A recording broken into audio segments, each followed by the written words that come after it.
औज़ुबिल्लाहिमिनश्शैतानिर्रजीम बिस्मिल्लाहिर्रहमानिर्रहीम। Sindh social media forum जे हेड office में हींअर असां वेठा आहियूं ऐं असां वटि मुख़्तलिफ़ मकतब आहे फ़िक्र ऐं समाजी वर्कर आम माण्हू स्टाफ या हज़रात वॾा शमूलियत कंदा रहनि था।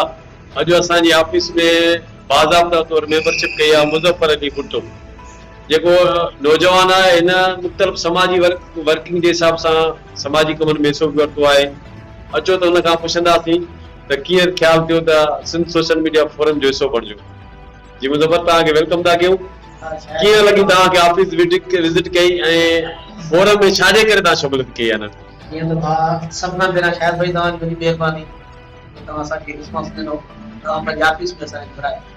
अदा हींअर जेके हालात असां ॾिसूं था पिया लाड़काणे जे अंदरि गुरबत जे हिसाब सां, कुझु नौजवान आहिनि जेके वीचारा तालीम याफ़्ता आहिनि, जेके वीचारा बेरोज़गारी जे करे ख़ुदकुशियूं कनि था पिया, के बरसातुनि जे करे अहिड़ा घर आहिनि, काफ़ी मसइला मसाइल हलनि था पिया। हिन हिसाब सां असां ॾिठोसीं, असांखे थींदो आहे, मां पाण हिकु ग़रीब मज़दूर आहियां।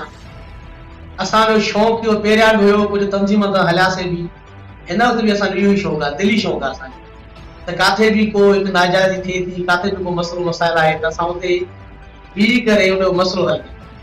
इहो आवाज़ सां उते पीपल पार्टी जेके आहिनि, पंहिंजो नुमाइंदा जेके पंहिंजा चूंडियल नुमाइंदा आहिनि, उन्हनि ते आवाज़ पहुचायूं। जेको आवाज़ मथे नथो पहुची सघे उहो असां पंहिंजी कोशिशि कंदासीं मीडिया जे थ्रू या असां इहा आवाज़ उते पहुचायूं ऐं इन्हनि जी असां मदद कयूं। इन जे करे असांखे इहो शौक़ु पंहिंजो ईअं सम्झो बचपन खां ई आहे।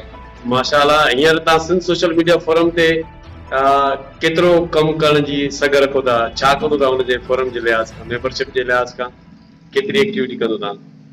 अदा हींअर असां सिंध सोशल मीडिया फोरम ते इंशाअल्लाह दिल्ली कमु कंदासीं। जेसिताईं असांखे साह आहे असां हिन फोरम में हलंदा रहंदासीं।